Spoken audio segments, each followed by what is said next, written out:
आप सभी कुश्ती प्रेमियों का कुश्तीवाड़ा देश चैनल पर स्वागत है।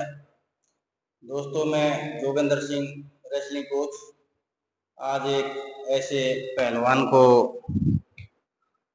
आपसे परिचित करवाता हूं जिन्होंने इंटरनेशनल लेवल पे और फोर्सेज में और दंगलों में बड़ा नाम कमाया है। बाकी तो आप जानते होंगे, फिर भी हम पहलवान से आपका सामने का परिचय करवाते हैं। पहलवान जी, अपना नाम बताइएगा। भाई सभी को मेरा नमस्कार पहले तो। और मेरा नाम है सोमवीर और सवन्नी के नाम से मेरे को जानते हैं। मेरा गांव है कुंडल, सोनीपत में पड़ता है और मैं बीएसएफ में जॉब करता हूँ। ठीक है पहलवान। पहलवान, आपको बचपन में मतलब कुश्ती का शौक कैसे लगा? मेरे दादाजी पहलवान थे और उन्हीं ने मेरे को धीरे धीरे इसमें शुरुआत की। जैसे खाड़ा है मेरे गांव में बहुत पुराना, तो सुबह शाम दोनों टाइम वैसे ले जाते थे मेरे को घुमाने के लिए। फिर धीरे धीरे रुचि होती गई और फिर धीरे धीरे हम पहलवानी में बढ़ गए। अच्छा, तो आप गांव से इंटरनेशनल बन गए थे या उसके नहीं, बाद में आगे? गांव से तो मैं नेशनल खेल लिया था, इंटरनेशनल तो मैं 17 स्टेडियम में आने के बाद बढ़ा हूँ।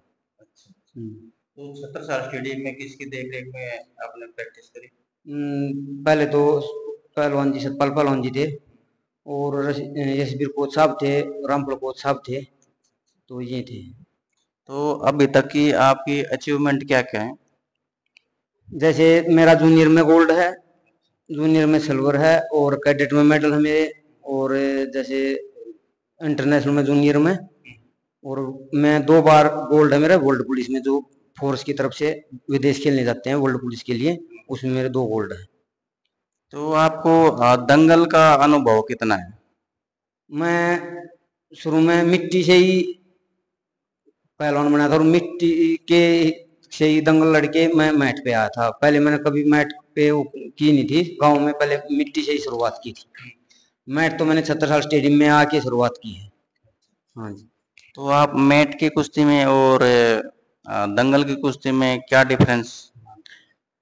मैट की कुश्ती में जैसे एक तो स्पीड का ज्यादा महत्व है और दंगल की कुश्ती में तो भाई मिट्टी के हिसाब से खेलनी पड़ती है। जैसे इतनी ज्यादा वो नहीं होती, मतलब अपन मैट पे ज्यादा स्पीड वर्क करना पड़ता है और उसमें टाइम बंधा हुआ होता है भाई। राउंड होते हैं 2 मिनट का या 3 मिनट का, तो उसमें कुश्ती आर पार की करनी पड़ती है। दंगल में तो ये है भाई, जाते अगर कुश्ती मार ली तो खत्म, नहीं तो 10-15 मिनट कुश्ती होती है नॉर्मल सी। 10-15 मिनट तो नॉर्मल कुश्ती होती है। तो अभी मैं कह रहा हूँ, दंगल की कुश्ती का ज्यादा बेनिफिट है या मैट की कुश्ती का? देखो पहलवान जी, ये ऐसा है वो सब, जैसे मिट्टी में तो बच्चे इसलिए खेलते हैं भाई, 2 रुपए उनको दंगल में मिलते हैं, उससे खर्चा है। कोई भी ऐसा प्लेयर नहीं होगा जो घर से भाई ज्यादा पैसे वाला या ज्यादा ब्योत वाला हुआ, सभी नॉर्मल घर से आते हैं। तो दंगल का ये महत्व भी कि जैसे बच्चे दंगल लड़ने जाते हैं उसमें पैसे मिलते हैं, तो उस पैसे से अपने खर्चा, बादाम हुए, भाई जूस होया और भी चीजें हैं, उससे अपनी पूर्ति कर लेते हैं। अच्छा पहलवान जी, जैसे आप मतलब बीएसएफ में भर्ती हुए थे, तो किस पोस्ट से हुए थे और कहाँ से भर्ती हुए? मैं छावला भर्ती हुआ था 2007 में और कांस्टेबल से भर्ती हुआ था। अच्छा, हेड कांस्टेबल। कांस्टेबल से, हाँ जी। पहलवान जी, अभी मैं आपकी जो डाइट की और प्रैक्टिस के बारे में बात करना चाह रहा हूँ। आपने कितना मतलब हार्ड वर्क करा था आपने, मतलब जब आप अच्छे उसमें थे परफॉर्म में, तो कितनी मतलब लेवल पे प्रैक्टिस कर रहे, कितना मतलब आपकी डाइट वगैरह क्या थी, एक बार बताइए। जैसे शुरू में मेरे गांव में मेरे जो गुरुजी है, शुरू शुरू से जिसने मेरी शुरुआत कराई थी, नहीं शुरू से जिसने शुरुआत कराई थी, कैप्टन सुरजमल, जो, हाँ वो आर्मी से रिटायरमेंट है, उन्हीं ने खाड़ा शुरुआत की थी। उसने इतनी हार्ड प्रैक्टिस करवाई थी हमारी कि आगे हमारे को दिक्कत नहीं आई किसी भी चीज में, भाई प्रैक्टिस करने में या कुश्ती खेलने में, क्योंकि शुरू से ही हम हार्ड प्रैक्टिस करते आ रहे हैं। और फिर 76 साल में आए, वहां भी हार्ड प्रैक्टिस थी, कोई सपाटे 1000-1500 सपाटे डेली लगाते थे, दोनों टाइम रस्से करते थे। फिर वही टेक्निक है, जोर है, डेली होते थे। तो ये प्रैक्टिस तो जो आपकी थी, ये आपसे पीक पर आ गए थे, यानी कि 18 साल से ऊपर, तब की इतनी प्रैक्टिस होगी। पहले भी जैसे 18 साल से पहले मैं गांव में करता था, तब भी हमारे जो गुरुजी थे वो भाई फौजी आदमी है, फौजी आदमी को तो भाई हार्ड प्रैक्टिस ही वो करेगी। हाँ, जैसे सुबह 4 बजे उठा देते थे, सभी को अखाड़े में बुलाते थे, वहां से डेली रेस मारने जाते थे। गांव से हमारा 1 किलोमीटर 2 किलोमीटर गांव सैदपुर पड़ता है, वहां तक दौड़ मार के आते आते थे पीटी पैटी करके। फिर गुरुजी हाथ टकवा देते थे भाई, 500 400 दंड मरवाते थे, फिर उठा बैठी मरवाते थे, फिर रस्सियां करवाते थे। तो सोमवीर पहलवान, मैं आपसे पूछ रहा हूँ कि आपको दंगलों से ज्यादा पहचान मिली है या भाई मतलब मैट की कुश्ती से मिली है? देखो, जैसे मेरा नाम सोनी रखा था, वो दंगलों से रखा था। सोनी दंगलों में जहाँ से रखा था। हाँ, और मैट पे तो भी नाम तो देखो, मैट पे भी जैसे मैं कंपटीशन खेलता था, शुरू से नाम तो मेरा शुरू मिट्टी से ही चालू हुआ था। अच्छा, बचपन बचपन से ही नाम चालू हो गया था। इसी टाइम। हाँ, मेरे जो गांव के गुरु जी हैं, कैप्टन जी, उसने रख दिया था, क्योंकि हम अखाड़े में जब जाने लगे, जब सबसे छोटा था। अच्छा, सबसे छोटे थे अब। हाँ, तो जब से मेरा नाम रखा था ये। तो पहलवान, आप मतलब किस एज में बच्चे को मतलब रेसलिंग में डालना चाहिए? पहले तो मैं ये कहना चाहूंगा, बच्चे को पढ़ाओ, क्योंकि रेसलिंग में भी कोई भी खिलाड़ी होया, उसको पहले तो पढ़ाई की नॉलेज होनी चाहिए। पढ़ाई की नॉलेज हो, अगर कुश्ती कर रहा है तो उसमें धीरे पढ़ाई की नॉलेज होगी ना, तो धीरे धीरे पढ़ाई की तरफ भी वो रहेगा भैया, उसको हर चीज का पता लगेगा और कुश्ती भी अच्छी रहेगी। सर्वोपरि मतलब पहला ऑप्शन पढ़ाई का है। हाँ, पढ़ाओ, साथ में पढ़ाओ, पहलवानी भी कराओ और उसको साथ में पढ़ाओ। हाँ। अच्छा, ये डाइट का क्या है? बचपन की डाइट और थोड़ा भाई ऊपर है, मतलब कि 17 18 साल का बच्चा जब मतलब प्रैक्टिस करता है तो उसमें डाइट का क्या रोल होता है? कोच साहब, जैसे पहले तो माँ बाप का बहुत सहयोग रहता है इसमें, घर वालों का सबसे ज्यादा सहयोग रहता है कि घर वाले भाई कितनी बच्चे पे केयर करते हैं। उसके बाद जैसे अखाड़े में है भाई, खाने का पीने का वो तो अपना खुद का शेड्यूल होता है। जैसे सुबह भाई प्रैक्टिस में जाते आते हैं तो मन का लेते हैं। हाँ, और भाई वो होता है मुरब्बा होता है आंवले का या किसी चीज का। उसके बाद प्रैक्टिस करके आते हैं, बादाम है, जूस है, फिर उसके बाद खाना। यही है दिल से डेली। ठीक है। तो जैसे मान ले कि ज्यादा घी दूध पे ज्यादा निर्भर नहीं रहना चाहिए बचपन में, तो वो मैं तो यही कहूंगा, जब तक बच्चे की कैपेसिटी ठीक है भाई, घी दूध से चल रहा है तो उसको घी दूध से ही चलाना चाहिए।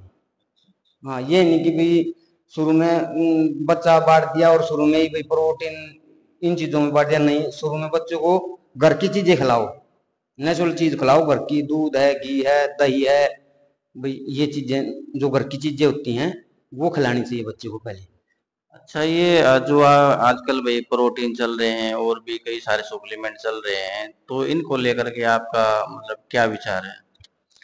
देखो को सब ये है कि बच्चे को हर चीज की रिक्वायरमेंट चाहती है भाई, प्रोटीन भी, अगर प्रोटीन नहीं पियोगे तो रिकवरी नहीं होगी, और रिकवरी नहीं होगी तो बच्चा ऑटोमेटिक डाउन आ जाएगा। तो बस प्रोटीन की तो सबसे ज्यादा प्रोटीन हुआ, मल्टीविटामिन हुई, भाई ये चीजों की तो बहुत जरूरत पड़ती है। तो ये आप देसी डाइट पे ज्यादा मतलब विश्वास करते हो या भाई जो प्रोटीन वोटीन ये जो भी सप्लीमेंट वगैरह आजकल ले रहे बच्चे, इनका बारे में बताइए प्रॉपर। जैसे पहले था कि पहले घर, अच्छा घर का जो देसी डाइट थी वो पहले अच्छी होती थी, घी दूध भी। अब वह चीजें रही नहीं, तो अब क्या है भाई, जो चीजें पहले देश घर से मिलती थी वो पूरी होनी रही, तो इसलिए प्रोटीन है भाई, मिल्टा विटामिन है, ये लेनी पड़ती है, इसकी जरूरत पड़ती है, ये लेनी लेनी बहुत जरूरी होती है। तो पहलवान जी, अभी मैं आपसे लास्ट क्वेश्चन पूछ रहा हूँ कि आपने कितने दंगल लड़े हैं? मैंने कहाँ कहाँ पे लड़े?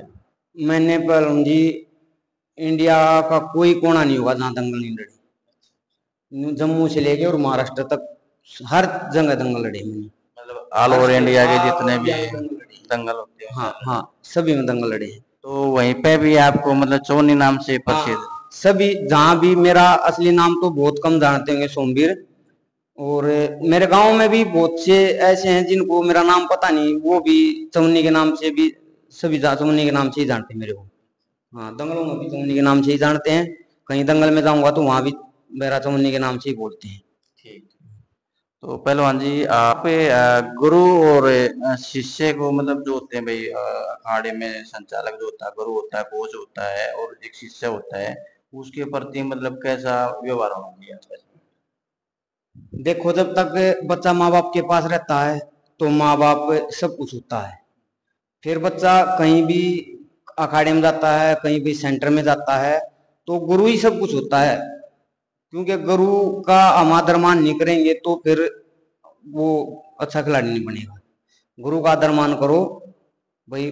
गुरु हर तरीके से, मतलब यही है कहना कि गुरु का आदर मान करो भैया। मेरा तो यही कहना है, गुरु बिना कुछ नहीं, गुरु बिना ज्ञान नहीं, यही है। गुरु बिन तो ज्ञान है नहीं, गुरु बिन ज्ञान और विद्या बिन विद्वान। ठीक है पहलवान, अभी आगे का शेड्यूल क्या है आपका? अभी जो कंपटीशन वगैरह लड़ते हो कि नहीं लड़ते? मैं कंपटीशन लड़ता हूँ, जैसे अपने अभी मैं महकमे के कंपटीशन लड़ता हूँ, तो बस यही महकमे के लड़ता हूँ। तो जैसे हमारी इंडिया पुलिस होती है वहाँ वही खेलता हूँ। देखो भाई पहलवान कह रहे हैं कि भाई तीन चीजों का मतलब संयोग होना चाहिए, पेरेंट्स का, कोच का और रेसलर का, बच्चे का। अगर तीनों मिलके चलेंगे तो पहलवान बनने से कोई नहीं रोक सकता। और बिल्कुल से ये है। और सबसे बढ़िया कि भाई अपने नियम पे काबू रखो। जैसे भाई अब क्या, ब्रह्मचारी का पालन करो। सबसे महत्व चीज है ये। जब तक आप ब्रह्मचारी हो आप प्रोग्रेस पे चलते रहोगे, और जब रास्ता भटक जाओगे तो फिर प्रोग्रेस में रुकावटें होती आ जाएंगी। और एक प्रोग्रेस में रुकावट होगी तो बहुत ही कठिन हो जाता है आगे बढ़ने के लिए। तो मैं तो यही कहूंगा, नए जितने नई जनरेशन है, नए बच्चे हैं, भाई ब्रह्मचारी का पालन जरूर करो। कुश्ती में सबसे ज्यादा इसी का पालन है, ये है तो सब कुछ है। तो आप मतलब अगर कोई ऐसा पहलवान है कि भाई किसी की भाई बैकग्राउंड फैमिली में कुछ प्रॉब्लम है या और कुछ अड़चन आ जाती है और वो अच्छा रेसलर है, तो उसको आप क्या सुझाव देना चाहोगे? वो सब जैसे देखो, कोई भी ऐसा परिवार नहीं होगा जिसमें दिक्कत नहीं आती हो। हर घर में थोड़ी बहुत तो दिक्कत चलती रहती है। मैं ये नहीं कह रहा कि भाई सब ही ऐसे हैं कि किसी घर में दिक्कत नहीं होगी। कोई भी कितना भी अच्छा रेसलर हो, कितना भी बढ़िया स्पोर्ट्समैन हो, उसके घर में छोटी मोटी दिक्कत तो चलती रहती है। तो उस जो उसकी लाइफ में जो भी अड़चने आती हैं तो उनको कैसे वो सोल्व कर सकता है, कुछ बताओ इसके बाद। ऐसा है वो सब, जैसे भाई दिक्कत तो चलती रहती है तो उसने अपने लक्ष्य से नहीं भटकना चाहिए। जो उसने लक्ष्य रखा है उस लक्ष्य तक उसने कठिनाइयों को मतलब इग्नोर करना पड़ेगा। अपना लक्ष्य पार करने के लिए उन्हें ये कठिनाइयां अलग करनी पड़ेगी। ठीक है भाई, कठिनाइयां आती हैं, कभी भी परिवार में आती हैं, कभी खुद पे आती है, चोट भी लगती है। हर तरीके से उसको हर चीज को लेके चलना पड़ेगा, तभी वो आगे बढ़ेगा। तो उसने मतलब भाई पेरेंट्स तो है, पेरेंट्स को तो पता है उसके मतलब भाई उसके साथ में कुछ प्रॉब्लम आ रही है, तो उसने तो मतलब अपने जो गुरु से है उसको प्रॉपर तरीके से बताना चाहिए ताकि वो कुछ हेल्प कर सके। देखो, अगर इंजरी हो जाती है तो सबसे पहले गुरु को बताओ कि सर मेरा ये प्रॉब्लम है। जब तक इंजरी फिट नहीं हो जाता बंदा, रेसलर जब तक फिट नहीं हो जाता, हाँ भाई मैं मैट होया, मिट्टी का खड़ा होया है भाई, मैं वहाँ ओके हूँ कुश्ती लड़ने के लिए या जोर करने के लिए या प्रैक्टिस करने के लिए। जब तक बच्चे को प्रैक्टिस नहीं करनी है, जब तक आपका शरीर ओके नहीं हो जाता। अब कई बच्चे क्या करते हैं, चोट में ही लगे रहते हैं। वो क्या होता है, जैसे घुटना होया, घुटने के लिगामेंट में दिक्कत आ जाती है तो वो लगे रहते हैं। फिर क्या है, चोट धीरे धीरे बढ़ती चली जाएगी। पहले थोड़ी है, फिर वो रोजे फिर रोजे, फिर वो ऐसी स्थिति आ जाती है कि ऑपरेशन कराना पड़ता है। और पहलवान को एक बार इंजरी होगी तो उभरने के लिए बहुत ही दिक्कतों का सामना करना पड़ता है। और क्या होता है, पहली बात तो ये पालन जी, नॉर्मल बच्चा अगर चोट लग जाती है तो ये लगा लो ऑपरेशन कराते हैं तो 2-2.5 लाख का मिनिमम खर्चा आता है। और फिर उसको रिकवर करने के लिए और भी ज्यादा मेहनत करनी पड़ती है। तो मैं ये कहता हूँ भाई, चोट लगती रहती है, उसका प्रॉपर इलाज कराओ। जब थोड़ी बहुत लग जाती है तो उसको इग्नोर मत करो, उसको प्रॉपर तरीके से उसका ट्रीटमेंट कराओ, अच्छी जगह ट्रीटमेंट कराओ। ये नहीं कहीं भी चला गया, पट्टी लपेट दी और कह दी भाई चल ठीक है 3 दिन पीछे फिर कर ली, फिर दर्द हो गया। नहीं, उसको प्रॉपर ठीक करो, फिर उसको ग्राउंड में आओ। यही कहने का मतलब ये है कि भाई अपने जो कोच उस्ताद हैं उसको अपनी अगर फैमिली में कोई दिक्कत है वो भी मतलब शेयर करनी चाहिए। कई बार क्या होता है, बंदा अंदर अंदर घुटता रहता है, घर की प्रॉब्लम होती है या खुद की प्रॉब्लम होती है, अंदर अंदर वो होता रहेगा, वो भीतर से खोखला हो जाएगा। कोई भी कैसी भी बात हो, कोई ऐसा दोस्त हो जिससे हम सारी चीजें शेयर कर लेते हैं, भाई कोई ऐसा गुरु हो या कोच हो या माँ बाप हो या घर में कोई भाई हो जिससे हम पूरी शेयर कर ले, तो मैं यही कहता हूँ हर चीज का सोल्यूशन है, हर चीज का सोल्यूशन है। तो उसमें ना हमने अपना मतलब किसी ना किसी बात से, कितनी बड़ी बात हो कैसी हो, अपने किसी ना किसी साथी से या किसी भाई कोच से या गुरु से या भाई अपने माँ बाप से शेयर करनी चाहिए, जरूरी करनी चाहिए, तो बहुत जरूरी है। देखो भाई पहलवानों, मेरा सुझाव है कि भाई जो आपके उस्ताद है कोच है, आपको उनके सामने सारी बातें शेयर कर देनी चाहिए, क्योंकि गुरु एक ऐसी चीज है, वो अच्छी चीज के बारे में बताएंगे, आपकी पूरी हेल्प करेंगे वो। जैसे मेरा पहलवान जी 2005 में मेरा घुटने का लिगामेंट टूट गया था, तो मेरे पिताजी थोड़े गुस्सेल टाइप के थे, तो मैं उनसे डरता था। अच्छा। कि भाई चोट की बता दी तो ये कहेंगे तू प्रैक्टिस करने के लिए कर रहा है, ये अपनी हाँ हाँ मेरे हाँ। डर था। तो मैंने मेरे कोच साहब थे, रामपुर कोच साहब, तो मैंने एक दिन जीदारी करके कोच साहब, मैं एक दिन रोने लग रहा था, वो कोच साहब बोले क्या बात है, मैं बोला मैं कोच साहब ऐसे ऐसे मेरा घुटने में प्रॉब्लम हो रखी है और मैं अपने पिताजी को बता नहीं सकता, मेरे को डर लगता है। फिर कोच साहब ने मेरे पिताजी को बताई, भाई ऐसे ऐसे बात हो रखी है और इसको पूरा ठीक होने दो, इसको इतना कुछ मत बोलो। फिर मैंने 5-6 महीने का रेस्ट करा, उसके बाद दोबारा अपर मैंने चोट पूरी कंप्लीट करके तब मैं दोबारा ग्राउंड में उतरा था। मतलब आपने गुरु से शेयर करा तभी आपको मतलब उसका एक प्रॉपर तरीके से समाधान निकला ना। अब मैं अपने पिताजी से डरता रहता तो वो चोट बत्ती बत्ती बत्ती मतलब इस लेवल पे आता नहीं मैं, क्यों लिगामेंट खत्म होने के बाद फिर बहुत मुश्किल हो जाती है आगे वो करने के लिए। और फिर मेरा इतना बैकग्राउंड भी नहीं था कि मैं भाई ऑपरेशन करा लूं या दोबारा वो हो जाऊं। फिर मैंने कोच साहब को बताया, मैं कोच साहब मेरा ये दिक्कत है, जब तक मेरा कमी दिक्कत थी, फिर कोच साहब ने मेरा पूरा प्रॉपर रेस्ट कराया और जब ये हो गया ना भैया बुक के है, जब मैं ग्राउंड में आया दोबारा। अभी आप प्रेजेंट में कितनी एज होगी आप? मेरी 40 होगी। 40, 40 साल। हाँ। और आप ये जो हार्डवर्क जो मेहनत करते हो कितना टाइम देते हो सुबह से हम? जैसे अभी हमारा कंपटीशन है सितंबर में, तो मिनिमम 2.5 घंटे 2-2.5 घंटे तो सुबह, 2-2.5 घंटे शाम को। हाँ। बाकी डेली रूटीन रूटीन तो है ही आपका। रूटीन डेली है। चलो। जैसे हमारे कोच हैं जैसे बीएसएफ में, वो कराते हैं खुद की, फिर उनके बाद अपनी करते हैं हम। हाँ जी। चलो बहुत बढ़िया हुआ पहलवान जी आपसे मिलके। आप हमारे दर्शकों को कुछ कहना चाहें?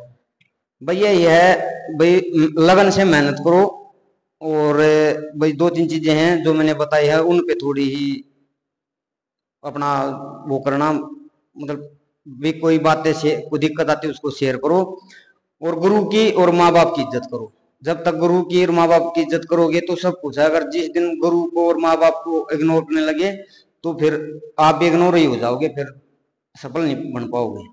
मैं तो ये ठीक। कहता हूँ कि भी गुरु की और माँ बाप की इज्जत करो और नियमों पे कायम रहो, बस ये। बिल्कुल ठीक। एक और भैया अपने कोच साहब हैं जिनका ये चैनल है, इस कोच साहब के चैनल के माध्यम से ही मैंने ये बातें शेयर की हैं, और भाई इस चैनल को ज्यादा ज्यादा शेयर करो, सब्सक्राइब करो, जैसे ये भी आने वाली नई जनरेशन है उनको पता लगे।